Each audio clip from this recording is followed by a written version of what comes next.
Welcome to Rival Reviews. My name is Abir. And I'm Sam. And this is the podcast where we review, discuss, and ultimately debate our favorite, and don't forget our least favorite, movies and television shows. Really not that great at remembering anything, as people are going to get to know. It's your love of the halfling leaf. That's what it is. Yes, exactly.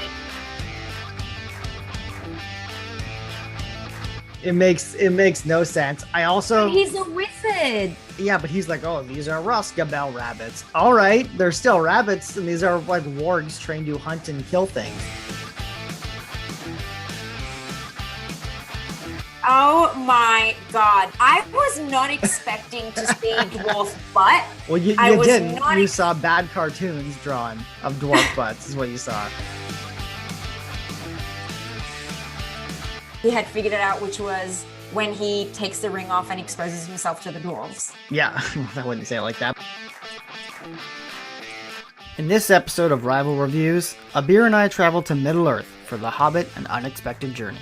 It turns out that Abir, in the words of Gandalf, has no memory of this place. Whether the cause is from her love of the halfling leaf or her consumption of Radagast mushrooms, we'll find out just how well her memory holds up.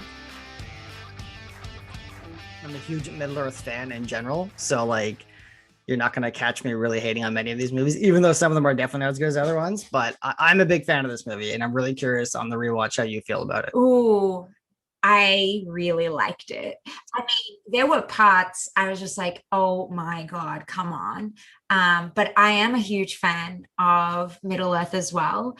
And the first introduction I had to Middle-earth was The Hobbit. I read it when I was in year 8 and I was like, I am obsessed. And then the first movie came out for the Fellowship of the Ring that year. So it was just like a world I was never going to escape. And then the movies for The Hobbit came out and I remember just hating them so much. But I didn't hate this one. And it was the extended edition where there was just too much singing and that I didn't care about. Yeah, I honestly, I know some of the extended scenes. Like I also rewatched on the extended edition. And I should mention, I watched the 4K version. That's new. That came out last year. And like, it looks great.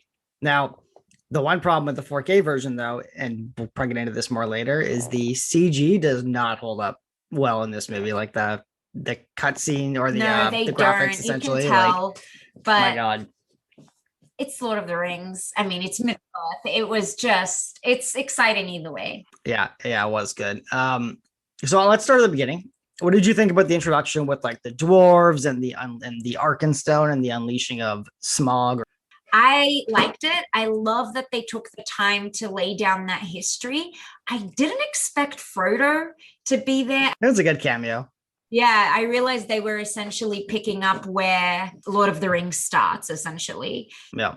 I love that. I think it's very similar to the book. They explain the history. You know why they're going on this journey. It's awesome to see Gandalf again. Yeah, I loved it. Yeah, I was a big fan of seeing, for the whole movie, but in general, the beginning of the movie with the dwarves. Gimli's great in Lord of the Rings, but after the first one, he kind of becomes a walking punchline, and that was kind of like that was less interesting as a character, right? And so like seeing them actually be tough and strong, and the reason you would have dwarves accompanying your ring bearer was interesting. I thought it was great. I also really liked in the beginning with Smaug. They don't show him at all. Like they do. You see a dragon, you see a tail, you see fire, but you never really see him, which I know they hadn't designed him yet by that point when they did the movie. That was part of it. But that was, I didn't know that. Yeah, that was a really it was interesting though. It was like really intimidating factor of like not seeing this big evil creature that's just destroying everything in its path. Yeah. They had Benedict doing the green screen, whatever it's called. Right. Yeah, I remember that. I loved the scene where it was looking over the dwarf mountain, the lonely mountain, and then you see the kite in the shape of the dragon. Yeah, that was so cool. I really enjoyed that scene. I thought it was really funny when the dwarves came to see Bilbo, and the way they ate and all of that, but they're all like really ugly except for Thorin. Yeah. You're just like, come on. Well, Thorin and Feely and Keely, like the heartthrob, the boy band characters of the dwarves. Yeah, and I was like, this is so very much what movies are like. Like you got to have the couple characters that, well, I mean, those are the three characters that really get your heart in the book as well. So I Yes, can yeah, they see have the why most they to make do. them more appealing so that people can subconsciously relate to them and like them a little bit more from the beginning. And then the impact about what happens later on would just, hit a little bit harder. Yeah, I'd say those three for sure are the main. Well, maybe not so much. I think it's Feely. Less so him. He gets a bit less to do as the three movies go on, but he's still there doing stuff. The fourth one I'd say is probably Ballin, and I think they Yeah. gave him a bit more to do because Moria in Yep. Lord of the Rings Yep. is in good connection. So Yeah. that's good though. Yeah, they'll have pretty good personalities. I mean, there's like what 12 of them, I think 12, 13 dwarves. So like Yep. They needed a you're not 14. Sorry, there's 12 dwarves, Gandalf and Bilbo. and the burglar Bilbo, right? Yeah. So like, yeah, you're not going to get a person out of all of them in this movie or a really strong personality, but that's fine. They get a good handful of them going and enough to put heart into all the dwarves and make you care about them. Yeah, for sure. I really enjoyed the way that they came up with the dwarves, the way they introduced them. Yeah, This movie definitely was very close to what I imagined as a kid while reading the book. And I don't want to be that person, but I will be that person in that case. But when you fall in love with a book and you build this world in your head, all you want is a movie to meet the basic expectations of what you built in your head. And like Lord of the Rings definitely did that and surpassed. So there's a couple things that I'm like, and one of sure. them Yeah, being Gimli and the way they changed his personality, like in the movies versus like how he was such a badass in the books. hmm But The Hobbit, at least this first movie, really stays true to that, to the point where when I was watching it and they were actually, I'm not going to say it, I don't want to skip ahead, but so many funny things just popped up and I was like, I'm so glad they played it so close. yeah. And like speaking of playing it close, what did you think about the first song in the movie, the dishes song? Oh, yeah, yeah, yeah. That was hilarious. They're clearly jokesters, and I love how they do that. They're these fighters, these warriors. They have so much pride, so much ego, but at the same time, they know how to have a good time with the simple things, which is like food, music, and they love it. It's pretty great. Yeah, yeah, and I mean, you just said it, but also the Misty Mountain song is probably one of the highlights too. I think maybe not the whole movie, but it's a pretty great point for the dwarves, I guess, like just Yeah. showing the solemnness, I guess, of the gravity of the journey they're about to go on. I think is really good. Yeah, I love the Misty Mountain song. I remember it just really hitting home. And from the beginning, you understand why they have to go on this journey. Yeah, And it's a solemn, like heartbreaking song, but it's pretty great. And I thought that entire scene at Bilbo's place was just really, really well done. It was exciting. Sure, some things like, dragged out a little bit, but I'm impatient and I've got ADHD. So I'm just like, just move on already. But it was really good. It set the stage really well. yeah. I was gonna say on a first watch, it's like, oh, this is cool. I'm getting introduced to everybody. It's setting it all up. On a rewatch, it's a bit slow. There's a lot of dwarves to introduce, a lot of personalities to get in there, but it's still good. I mean, it's well written. The dwarves are everybody's well acted in it. And Yeah. obviously we kind of glossed over Gandalf for some reason, but obviously Ian McKellen coming back into that role and you don't even blink. He's right back there as Gandalf and does just as good of a job as he did in Lord of the Rings. Like, love Ian McKellen, love the way he played Gandalf.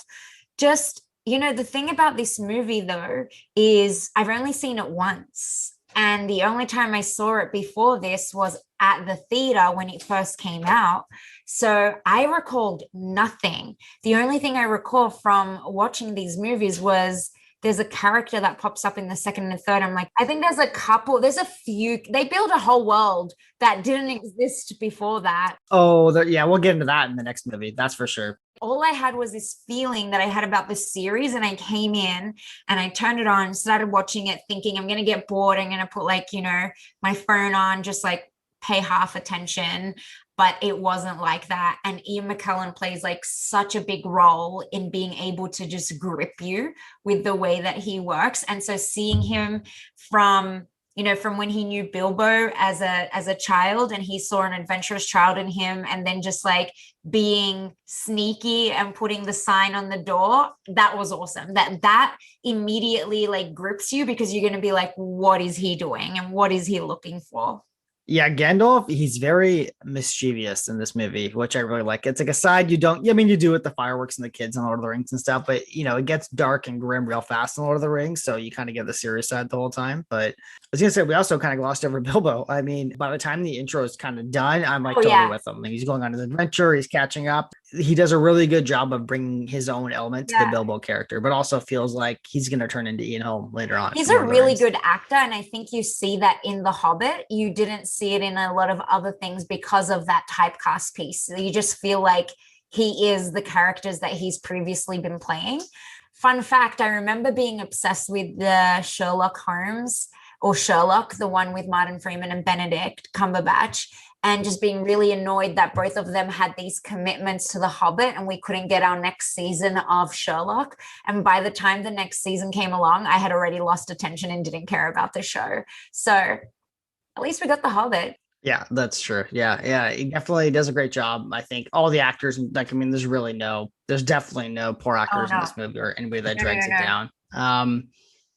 One note I did write down I thought was kind of funny was, when Bilbo runs after them and he's like, I'm going on an adventure and he catches up. I wrote down, Bilbo catches up and then the movie starts. Just because like on a rewatch, you're just kind of like, all right, when is this going to actually get going? Yeah. I also couldn't tell which parts were extended and which parts weren't. So I assumed some of the ones that dragged out into like music or pointless pieces were the extended ones. Oh God, I can't wait till we get to the Rivendell part. Yeah, oh boy, yeah, we'll get there. But I think, yeah, there's a few Shire moments. I think you're right that are in the extended parts. But you said, you first saw it in the theater. So did I. I like the extended version. I think they get, just like the other Lord of the Rings movies, they get better. The extended versions in each one, they add more better detail and context to the story. I think these ones are kind of just putting stuff in. So okay, so moving on. So I really like the scene where they're camping. It's like right after they all leave and they're camping on the cliffside, and Balin goes into the whole story about Thorin's past. And I'm just curious how you felt about that whole scene and his past and that kind of storyline. The battle where his is it his father or grandfather, I think, that dies. Oh yeah. I didn't really care for it. I just thought that I don't know. I just was just like, okay, we get it. We know why they're going on this journey. The whole craziness in the family, or I guess mental health issues that are running through the family, is pretty cool as an idea and trying to figure out why it's there. But that scene, I could barely remember until you said it. And I was like, oh yeah, I did see that part. Didn't stand out to me in any shape, way, or form. Yeah, there is something I loved about it, something I hated about it. What I hated about it was Azog, the Oh my Defiler God, I altogether. I hate really hate him.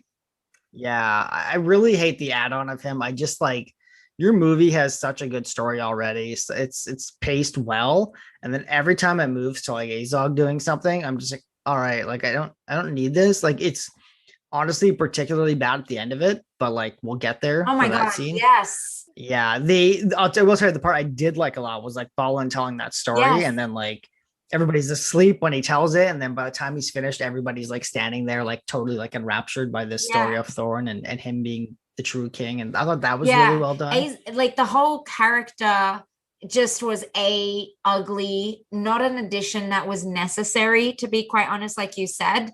Very plain, like very And like by the yeah, and book such a villain. typical, I'm like, yeah, I guess there's nothing to add to that. It's just such a typical type of villain.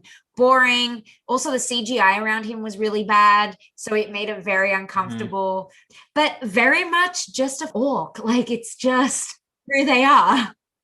Yeah, it's funny because if you think about Lord of the Rings, like the Urukai, Lurtz, that's the real name Oh, of the Urukai that like yeah, shoots yeah, yeah, yeah. Boromir and then like fights Aragorn. Like that guy's in it for like 10 minutes, and He he's was way more. scary though. Like he legitimately Yeah, scared that's me. right. And this one they like tried to build that up, and you're like, yeah, I don't think so. Yeah. Like we'll Yeah, pass. it just doesn't like you. I think you said it perfectly. The storyline is already so good. Why are you muddying it with something that's unnecessary? And I guess they needed to make their three movies, dude. Like, got to make their three movies.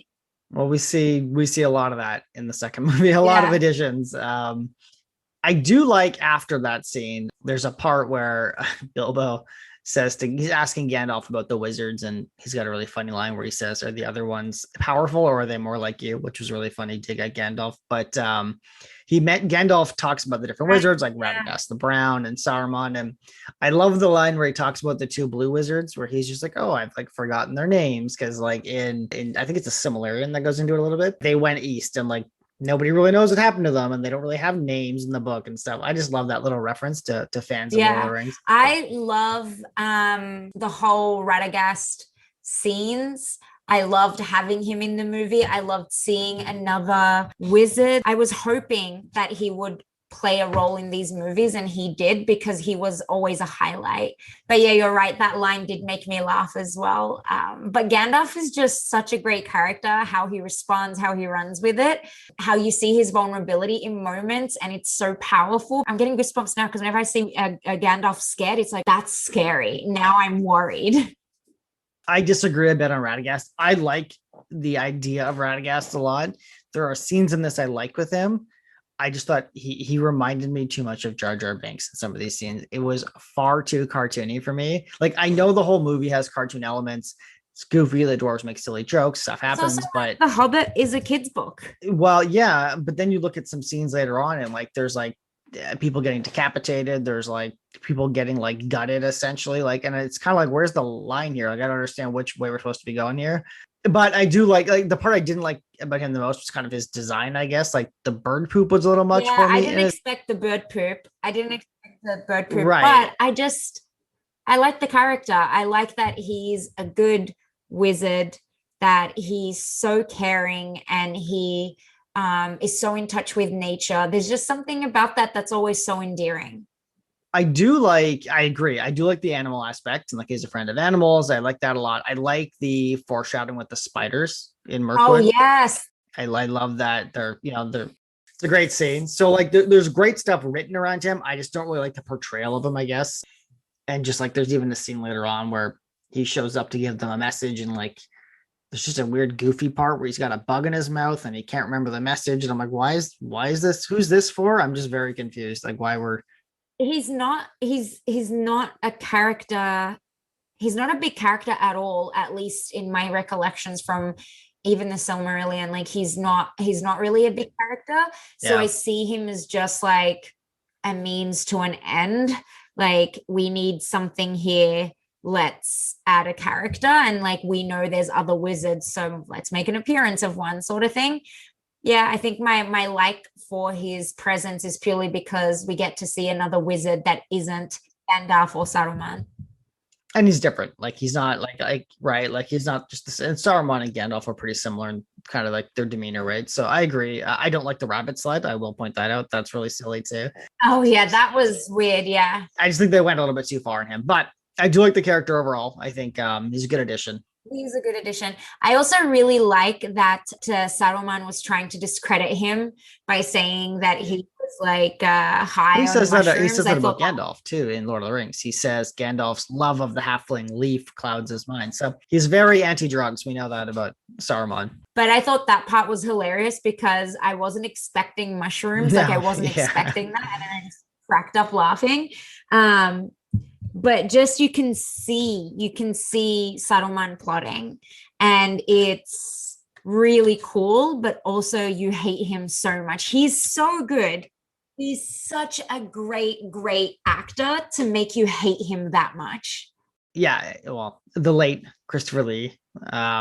Did you know he auditioned for Gandalf? I did, yeah. I think he's the only one of the entire cast to have met Tolkien, like have known him at some point. Yeah, I think I've heard that. Yeah, he gets to be in some pretty badass trilogies.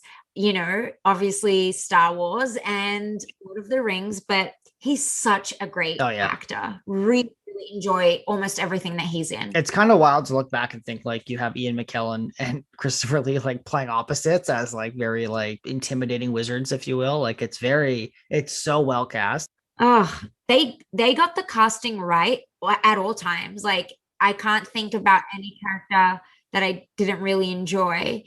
There's maybe one arguably in Lord of the Rings, but we'll get to that later. We will. So my next part I want to talk about was the troll scene. I love the troll scene, but this is the thing. I was waiting for us to get to here. I loved the troll scene as a kid, or the reading that chapter.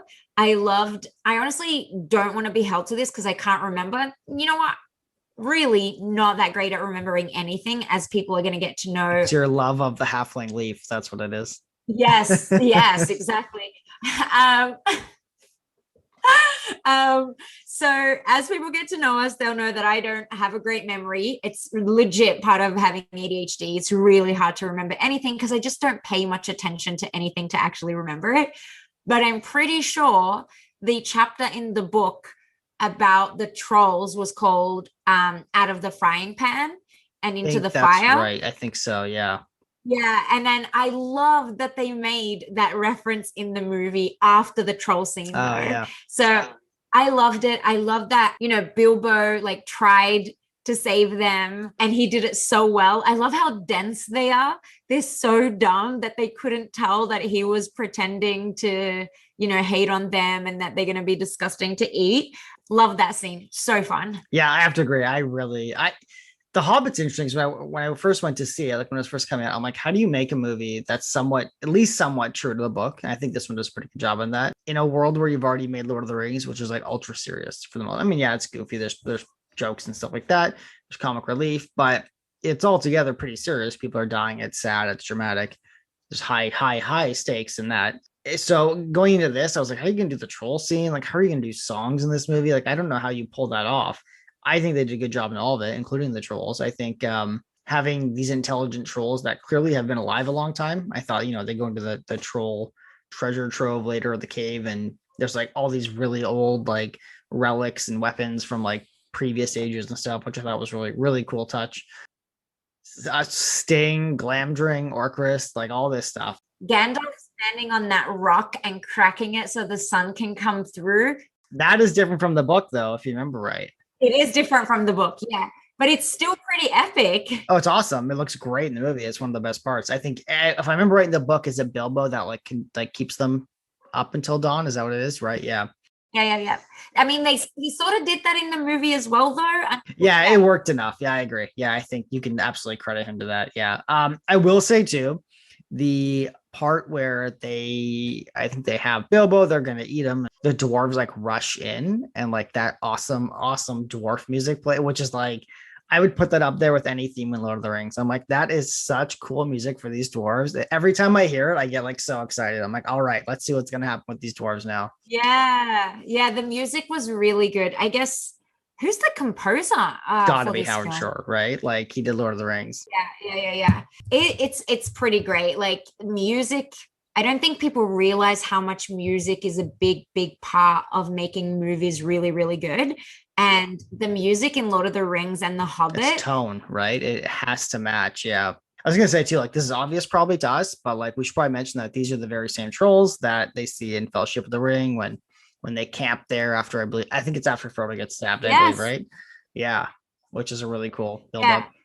I love that we get to see that all the time, where there's some overlap with what happens in Lord of the Rings. They're the same trolls. I really enjoyed that scene. I like the stuff that they found in the cave. Yeah. And obviously Bilbo finding the ring. Well, that's actually further down, later, but yeah. The really cool thing about this movie that I love, which they did with the book as well, was keep that theme of why are all these creatures and weird things popping up and happening? This hasn't happened in a long time. You're right, there is, yeah. And the trolls being down that far, it hasn't happened in a long time. And so they're really building up to something. And they tell you that from the beginning. It's like, why is Smaug like waking up, and like why are people like afraid? I really like the foreshadowing. There's also Radagast says about the spiders. He's like, where did those come from? Like where did those come from? Yeah, that's a good point. I actually didn't catch all that together. So speaking of, what do you think about the fortress side story? Which essentially that's the whole thing with the necromancer and oh, I like it because I think they needed to somehow show in the movies like bad stuff is happening, and this is an indication of bad things happening. This is unnatural and it's leading to something bigger.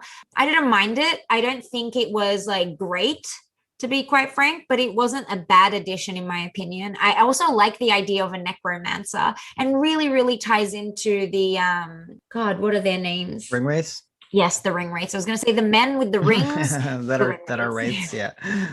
Yeah. Yeah. Really, really ties into the ring race storyline, which is really cool. Yep, I agree. I mean, it's in the book too. They allude to where Gandalf was at some point because he does leave them in the book.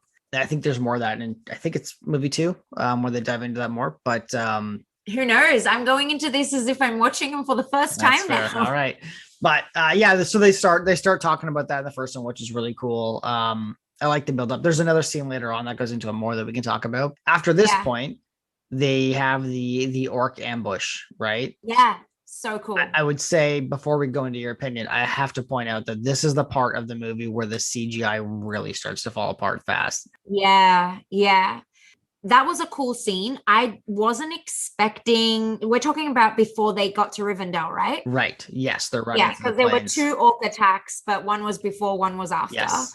So the one before Rivendell, I thought that was cool. I wasn't expecting Elrond to save them. I actually thought it was going to be, God, what's his name? Legolas's dad.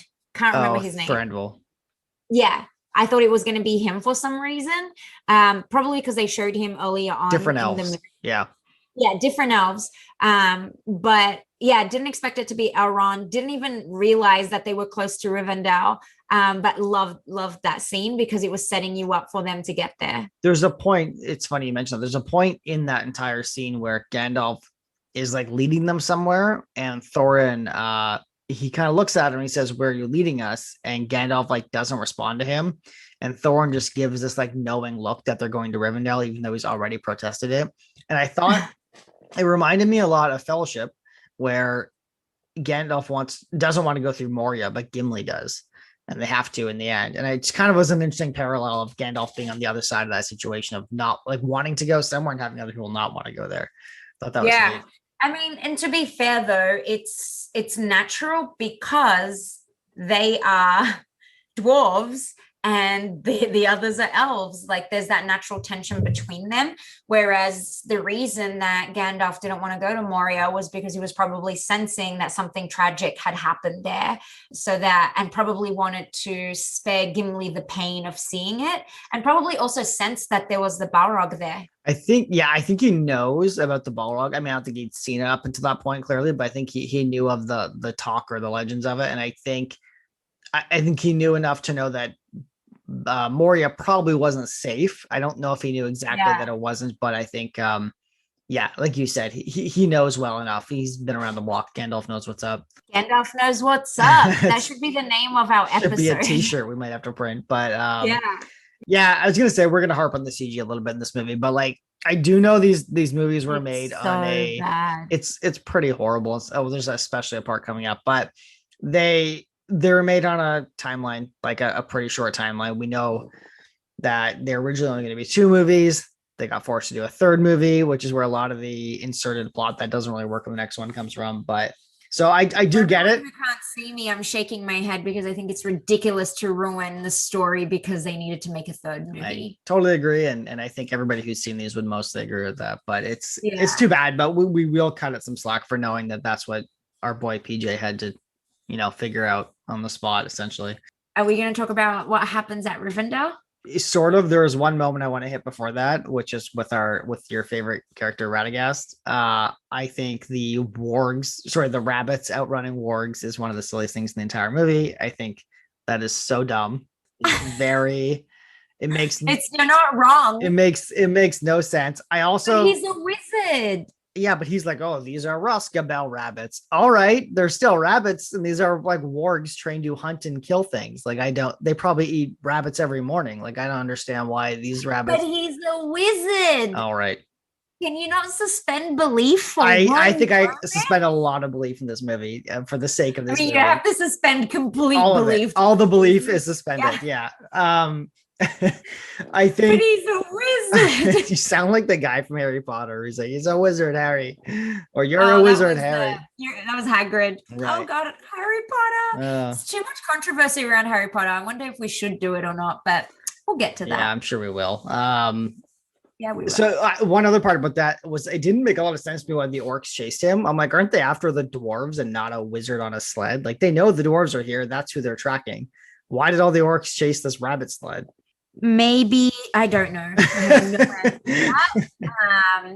Gonna throw out some theories. A, could he lead them to the dwarves and to Gandalf? He's magic. How can we use him? I don't know. Like, but then they have Saruman, but we don't know that. Well, they yet. don't have, well, they don't have Saruman yet, though, right? Like we'll get to that point, but we'll get to that. Yeah. Anyway, we're at your favorite part of Rivendell, so we can dive into that.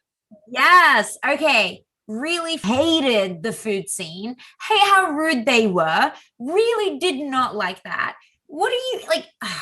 Hated that scene, hated that scene, hated that scene. It made me so uncomfortable. My mum would just backhand me if I ever misbehaved in any shape, way, or form at a dinner table. And that was very uncomfortable for me. It was just like, didn't seem like such a nice thing because the elves were welcoming despite the tension between these two groups. And they just like don't appreciate it. I thought that was not cool. It's on trend. The elves are always welcoming, right? They pretty much, it's funny actually. They welcome everybody, like literally all the humans in Fellowship of the Ring, all the dwarves. The dwarves are rude to them, threaten to kill them. I think at the Council of Elrond, like they're not great. They're not known for their their manners, I should say, under hospitality. Yeah, they're not. I didn't mind the parts of the food scene. I thought it was kind of funny when he's like, "I don't eat green things." I thought that was funny. There's a few funny lines. Philly and Killy, I don't know which one, but one of them hitting on the girl, and then the joke around it being a guy. That was dated though, which I thought was like really dated. Like not PC. I was like, oh, now we're making fun of this dwarf for finding a man attractive.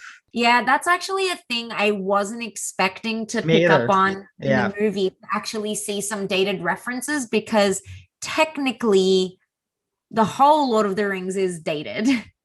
That's a completely separate, very long discussion. That's like, yeah, I'm not equipped to go into all that. That's for sure. But like, yeah, totally. Like it's from a different time. And that's the problem though, is like, that's not an excuse, but it is what it is. Right. And so like the Hobbit being expanded upon in these movies, like Lord of the Rings followed the books, right? Like, yes, they omitted some stuff. They added a couple of things. The Hobbit, right. The Hobbit largely, these three movies add stuff because they have to, like to meet a quota of 3 movies. So I'm not surprised some stuff that's more relevant to like current modern culture would slide into it. You know what I mean? And it doesn't. That was very blatant though. That's like it honestly threw me off. I was like, oh, yeah. I was like, oh, I don't like it. It just wasn't on trend with the rest. Yeah. But I mean, it's good that we find it uncomfortable. It means we're growing as human beings, as a society. But yeah, I really didn't like that scene for a lot of reasons. Yeah, there was like some funny like lines from them.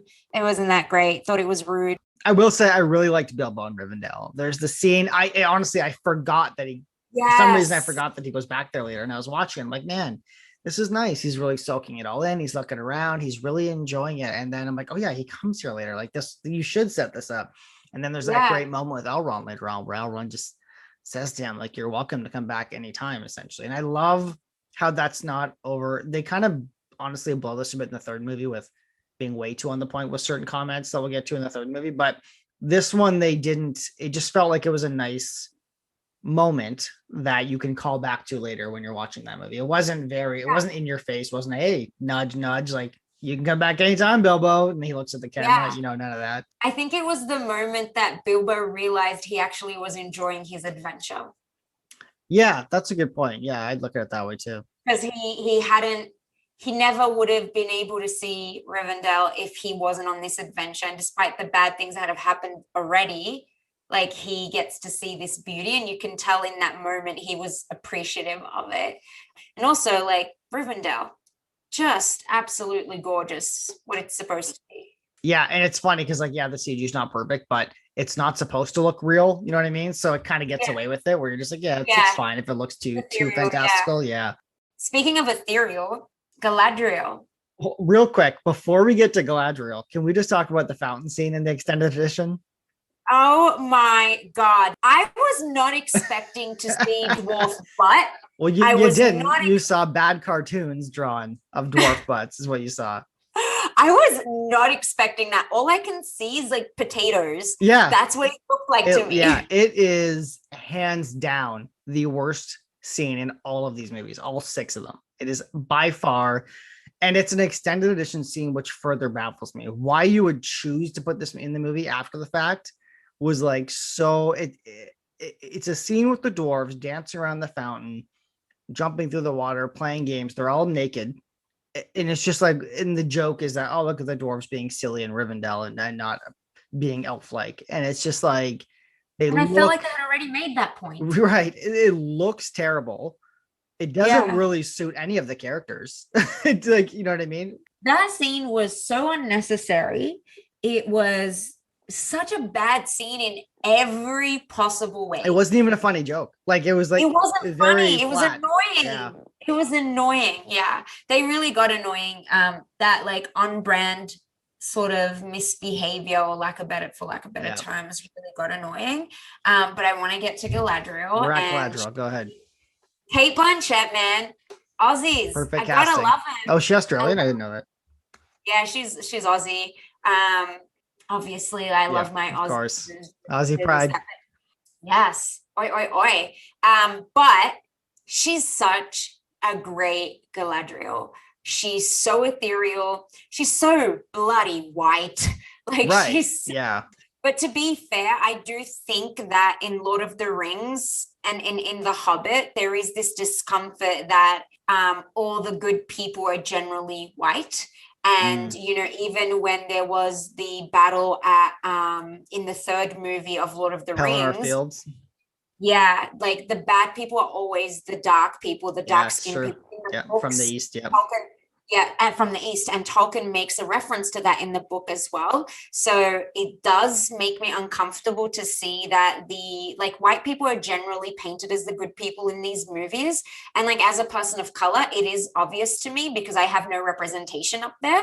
But that aside, she's a great actress. She does Galadriel really well, and that scene where she was talking to Gandalf and seeing Saruman there, but how she was talking to Gandalf, that was pretty epic. Like I would have goosebumps if I was seeing this for the first time. It didn't occur to me until I was rewatching this scene that Gandalf and Galadriel are never together in Lord of the Rings, right?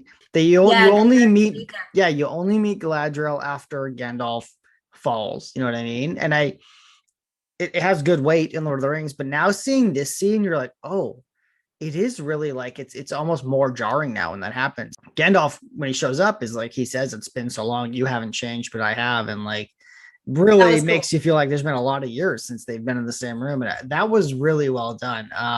Yeah, I loved Galadriel in that scene. I really love seeing Saruman in that scene. I know we touched on it a little bit earlier.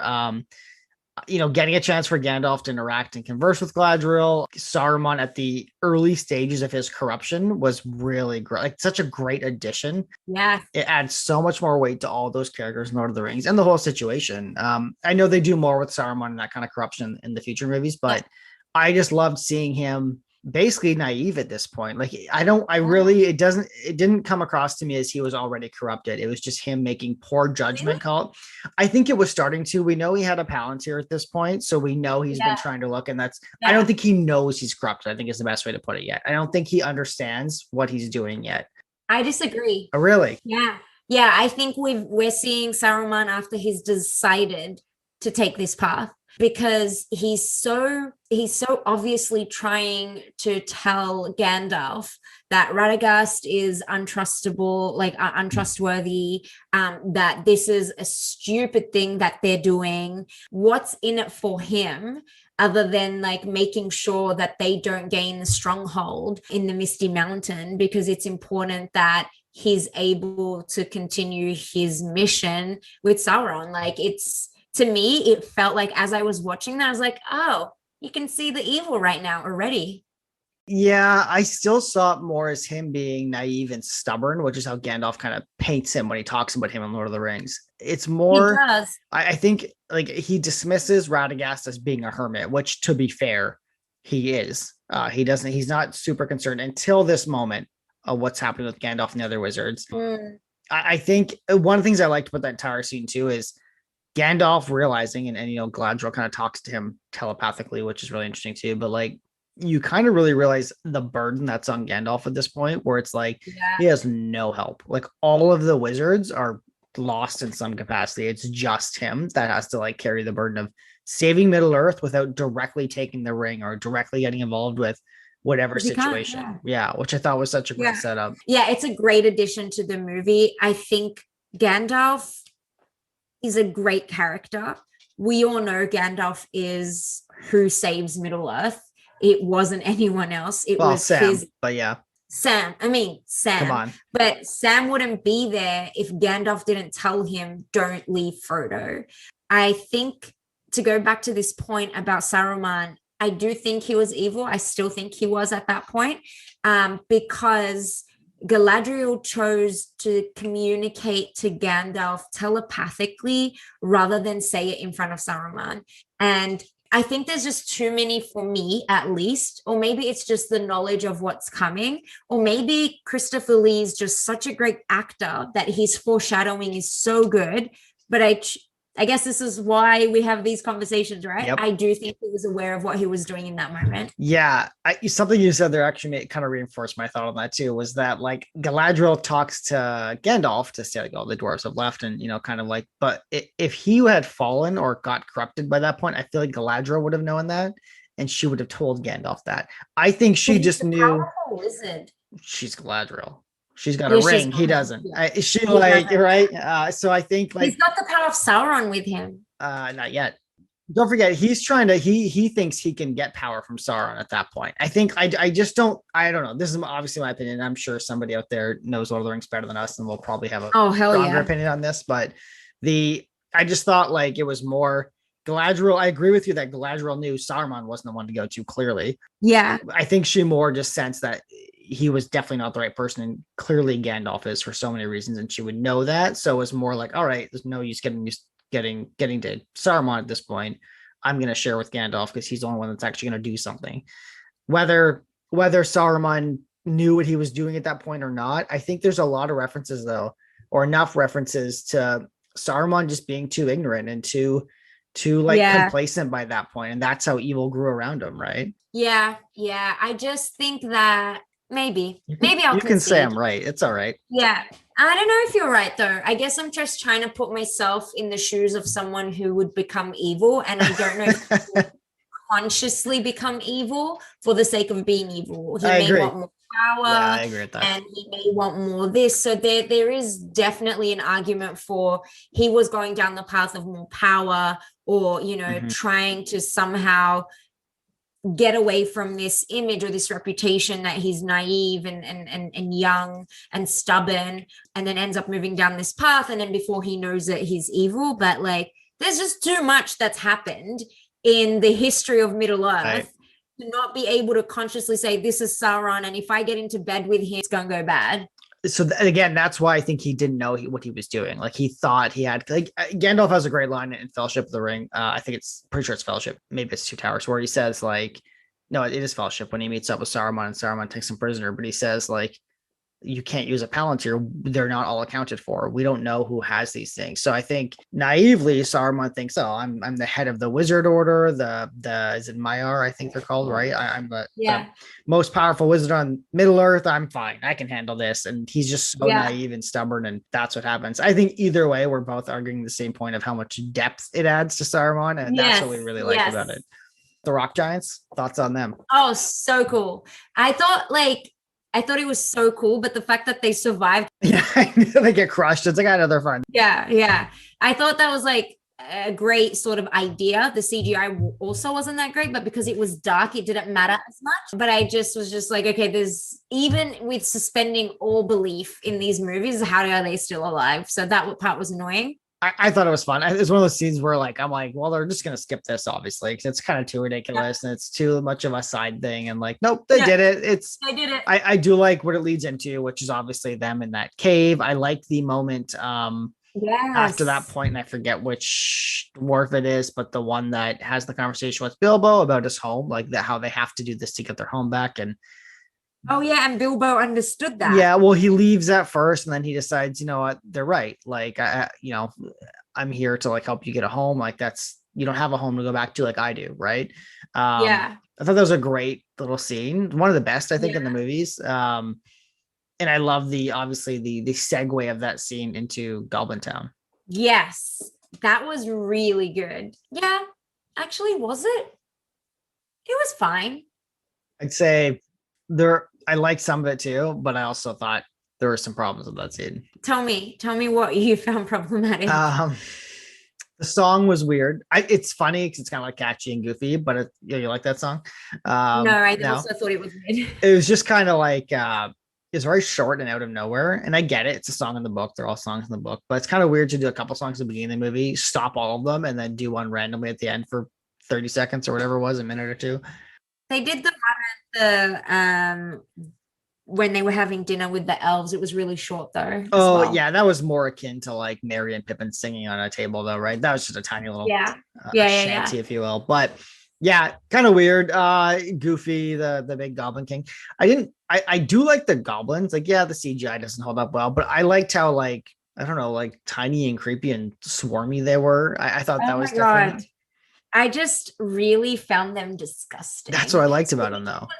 I think there was the thing about the scene that was like both, I like the transition to such like a cool, potentially cool idea. I thought the idea of being with the goblins was cool. You don't really get to see goblins in Lord of the Rings the way that you saw them in this scene. Mm-hmm. The king is disgusting. The way they survived was also like ridiculous, but I also really enjoyed that. I thought it was really funny. I liked seeing how they got separated from Bilbo. That was good. That was really cool. And then obviously the introduction to what's his name? Gollum. Gollum was pretty epic. Is there something you want to talk about the goblins, or can we talk about the introduction to Gollum? The only thing I was gonna say about the goblins is the Goblin King gave me serious Boss Nass vibes from episode 1 of like just a weird, yes, goofy, like yes. So I was thinking about I made like the Radagast Jar Jar joke, and I thought of that when I was watching it, and then like when I was watching that scene with the king, I was like, oh man, this is like Boss Nass. Now I'm like, oh no, like these are why I'm getting like bad flashbacks here. Yeah, that no, you're absolutely right. I didn't think about that in the movie, but definitely can see the parallel right now. Just like the mob boss personality, like right, yeah, fat gut. That there is absolutely nothing wrong with having a gut or being fat, but the way they portray them as just like really horrible creatures, were very, very similar in those movies. But it's, I guess, the type of character. It's essentially like. You can't like the character, like that's otherwise. I was also surprised by how big he was in comparison to the rest of the goblins, and I had this thought when I was watching. I was like, are they so dumb that the bigger you are, the king you become? Like, is that how it is with the goblins? Because they're portrayed as really, really dumb. I don't honestly remember Goblin Town very well from The Hobbit, but I would have to say it's probably one of the only scenes in the movie where if Tolkien was on set, it wouldn't have turned out that way. Yeah, no, I don't remember if this was in the book. I just know that there are goblins. I just don't think it's this, but there's a song too. That song is in the book. And also because when they escape, they also miss, and like the scene where Bilbo can see them and they can't see him as they're escaping, that's in the book as well. Yeah. So it's definitely some version of it. I don't think it's this goofy, but like you did say though, I actually really like the scene where they're escaping and using like the terrain. Yeah, it's fun. It's like it's so fun, and it just shows you how dumb they are. But also the goblins reminded me, as you were talking right now, a lot of parallels with the clones. They're just really bad at aiming. Yeah, they can't hit anything. Really they bad run at doing stuff. One thing. Yeah, they're just really bad, very easily killable. It was just a fun scene, and it just continued to showcase the fun that the dwarves like to have as they're mischievous. They're like funny, so it's part of who they are. Yeah. So Gollum. Yeah, I agree. I mean, there's like so much, but also nothing to say with the Gollum scene because it's perfect. Like there's really nothing you can change with it. It's exactly as it appears in the books. It's exactly the perfect build up. Right. Like Bilbo and him do their riddles, and Gollum is just as awesome as he was in Lord of the Rings, as impressive as he was too. And like, Yeah, it's a great scene. I think the moment you mentioned when Bilbo can see the dwarves and they can't see him when he has the ring on, but there's also the moment where Bilbo can see Gollum and he's about to kill him. And of course he doesn't. And, it's that great callback to Gandalf in Fellowship of the Ring saying it was pity that stayed his hand. And then he asks Frodo, like, or could you take life essentially? And that, and not only is that such a great line, but watching that in this, I was like, oh, this is such a great moment. Like, Gollum's fake. Obviously, he's a CG creature, but they do such a good job with the emotion on his face, like all the time, is so well done. But also, like Martin Freeman, like just that whole scene of like you can see the pity, like as he's looking at, he doesn't know this, but a hobbit essentially, somebody that used to be him, and like I love that scene. I think it's just so well acted. I mean, he's acting against nothing. I mean, I'm sure Andy Serkis in a mocap suit, but it's still like he's not there. So it's interesting. It's well done. You see that streak with Frodo as well, that compassion that they to have a fault. To a fault. And so it clearly runs in the family to a certain extent, because Bilbo fought harder than I think Frodo did to a certain extent. Like he was more ready to jump in and fight. At least that's what we saw. Yeah. But then again, like Frodo couldn't on his journey. He needed to stay hidden. So there is that part. Yeah. I love the riddle pieces. I love the look on Gollum's face when he noticed or he realized that Bilbo could possibly have the ring in his pocket when he was looking at his reflection in the water. That was a great scene. Like that moment was awesome. Watching Bilbo figure out that the ring made him invisible, or that he was invisible, not that he had made the connection between the ring and that yet, was pretty epic as well, because you couldn't tell that he had figured it out yet until he had figured it out, which was when he takes the ring off and exposes himself to the dwarves. Yeah, I wouldn't say it like that, but I know what you're saying. Yeah. I mean, like sort of, you see the confusion, but you see he gets it, like when he took it off because he wanted to be a part of the group. Yes, right. There's that great scene where he has a choice to just leave at that point. And, Thorin's yelling about how he obviously deserted them. And, next thing you know, he's right there. Love that scene. I love it too. And like, let's move into that scene, because I think first of all, there is that scene. So Bilbo shows up. The dwarves are looking for him. Gandalf doesn't know where Bilbo is. They think he's dead or gone or whatever. He's abandoned them. And then obviously he takes off the ring and, puts him right here. And then I believe Thorin kind of gives him some guff and is like, like, what are you doing here? You don't belong here. And then I think Bilbo also gives that speech there where he says, I'm here to help. You don't have a home and I do. And I want to make sure you get on. It's a great speech. It's such a great, in my opinion, climactic moment in this movie. And this is where my main problem with this movie comes from. It should have ended here. You should have had your whole goblin escape, Bilbo getting the ring, I'd say a better scene with the Goblin King dying. It's so goofy and over the top. I don't like it, but do a better scene with that, like maybe a big climactic battle with your dwarves. Great. And then do your speech here. And that's great. You've done your first movie. They didn't need to bring in the Azog or however you say his name. They really bring him in. It just drags it out for another like 25 minutes or something. And it's just, Azog shows up with his wargs and just attacks them. And we're like, we just finished a scene like this. You know where else it could have ended? Just with Thorin's life being threatened, but without Azog at all. Like he could have just, like, we don't know. Right. Yeah, that's like, true too. Yeah. So Azog shows up with his dwarves. Thorin, he taunts Thorin, so Thorin just goes to fight him and loses. And that was so dumb. Like Thorin is not that type of fighter. Right. Also, it's so out of character for him to just like go fight him that way and then die. Like, right, get like ripped apart. Also, if they wanted to kill Bilbo, he would have been dead. Like it would have, that scene was so annoying. It's the problem with Azog. Like there's so many scenes with him monologuing and standing there like a classic villain and giving a speech and killing a henchman for fail. It's just so like Die Hard-esque where you're just like, we don't need this. We don't need, there is already an underlying evil. There's already an underlying storyline. You just had a Goblin King and a swarm of goblin armies that was threatening. And they're goofy, but they're also scary. Like they were trying to eat them. And like you've done that part, and Gollum almost killed Bilbo. You have that, like you have two endings already and we don't need a third. Could have been one movie. Yeah. That's gonna be the tagline for this I think series. it should have been two. I agree with two because I like this one. I think this one altogether is mostly pretty good. Like it's pretty tight for what But it if is. you remove some of the stuff in this one that weren't necessary, you would have a 3 hour typical Middle Earth movie that hits all the points in the books and tells a really good storyline. You could remove Azog, you could remove the necromancer pieces, you Okay could with the remove necromancer though. Like that's in the sorry. book, right? The necromancer's in the book. Yeah, So I'm okay with but them.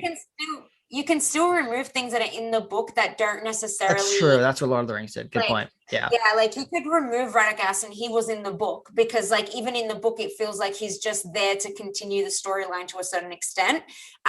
So there are things you could have removed and they removed things from the books as well. So again, could have been two, but in my opinion, could have been one because the book is short. It doesn't have that Yeah. much to like require two movies. Yeah, that's fair. Well, the book also like what the Battle of Five Armies is like 3 pages or something. So it didn't need to be Yeah, 3 hours. I'll tell you that, but it didn't.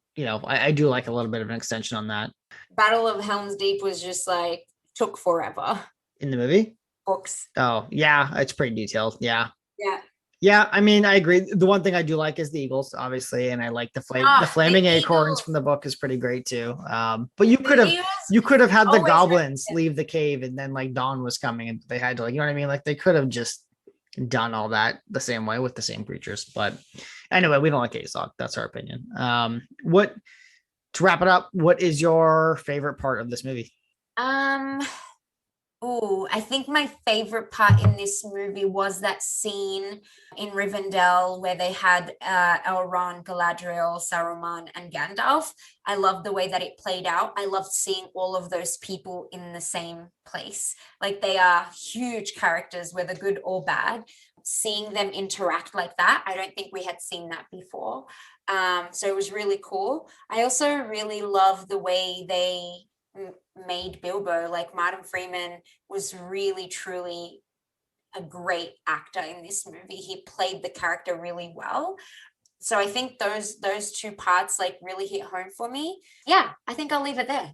Yeah, it's my exact answer too. I love that scene. I love all the acting in it. I love how it gives you great context on these characters and like introduces them into this trilogy, but also by proxy just makes the entire next trilogy more interesting too by having them all in it anyway, like Elrond and all of them. Yeah. It's just so well done. It doesn't feel inserted, you know what I mean? It doesn't feel like someone's like, oh, it's just, and that happens in the second movie with some characters. We know that's coming, but this one did not feel that way at all. It felt like it was adding to the story. Oh yeah, it did. It really did. It was a great scene. Yeah, I will add to, you just mentioned something about Bilbo that jogged my memory. Something I noticed a lot in this movie is there's a lot of shots, intentional shots of him just in his face in the background, like like listening to a conversation. And I thought that was a really cool way to show the whole like hobbits can go unseen or they're not really noticed, and like he's just in the background learning and listening. And I thought, yeah, right. And I thought that was a really just something I caught this time through that I'm like, that looks very intentional. The way they just always have him in the back and they cut to him and he doesn't say anything, doesn't even react to some of it. They just cut to him here and there. But it is his story. He is exactly right. So it is intentional. And you're right. I actually never noticed that, but I do notice how they always sort of lose track of him, which reinforces that idea that he's a good burglar, even though he's actually doing dumb stuff. I was gonna say there's that scene in Goblin Town where he literally just drops to the floor and nobody notices that he was. Yeah, no, they don't notice him. Yeah, which is awesome. Yeah. I mean, he works both ways. It means he's either gonna die, and then seeing Gandalf's like concern when he thought Bilbo was gone, that was really that's good. Yeah. What's your worst part of this movie? I think we're gonna have the same answer, but every scene that Azog popped up that's in. literally what I wrote down. Yep. Just such an annoying part of the movie. Yeah. I didn't want to watch those parts. I knew, like, for some reason I couldn't remember majority of the movie except that he was going to be in it, and I was not looking forward to it. He's in the next one too, so get ready. I know he didn't die yet. Thorin was the one that was about to die apparently. Yeah. So dumb. Leave that till the end. Okay, gonna leave it at that. So overall, I think we both really like this movie. I think of the Hobbit movies, I'd say I love this one. I don't like the other two as much, but I don't hate them. But there's definitely more to say about them. You hate both of them? Oh, excellent. Actually, I can't remember because I went into thinking this one I hate as well. But I do remember walking out of the second one from the theater and being like, I Yeah. don't know why I watched that movie. And I remember not watching the third one in the theater, just like weeks and weeks after it came out. I was just like, fine, I'll go watch it. Yeah, I remember the CG still doesn't hold up well, especially in the second movie. I remember that. And I remember I have a lot of problems with the plot in the second movie, but we'll get there. For this movie, I think we're on the same page for the most part. We both really like it. We're actually pretty aligned in almost all of it, it sounds like. I mean, Radagast Yeah. might be our only real contention point, but outside of that, He's so cute. yeah, I don't know. He's so cute. Yeah, with the bird poop, and it was cool when he was like helping some hedgehogs, but whatever. But then he did some like dark magic. No, he was sucking the dark magic out of it. Oh, That's what okay. he was doing. They were infected with whatever that was, and he was taking it out of them. Yeah. That's where the spiders ran away, because they sensed that he could fight them or something like that. That was my interpretation, at least. Definitely didn't show up like he could fight them. That's for sure. Well, he's got a slide of rabbits to run away from, so that's good. He's a wizard. You can't just say he's a wizard and that's the answer to everything. That's it. It's the answer.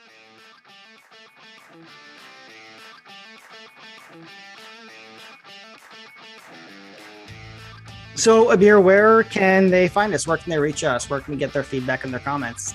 Yeah, if you want to send us some feedback, if you want to give us some suggestions, you can find us on Twitter at The Rival Reviews. That's with an S at the end. You can send us an email to rivalreviews2021@gmail.com. And so you can go to our Twitter and you can see our email contact there as well. Please keep it civil. We do have feelings, I do at least. Sam, debatable. Yeah, so we're launching on Spotify, Apple Podcasts, and Google Podcasts. Basically, anywhere you're listening right now is where you're going to find the next episodes. So definitely, follow, subscribe, whatever your platform asks you to do. There's a notification button. Make sure you're hitting that, and you will definitely be getting our next episodes as soon as we launch them. Thank you. Bye. Bye.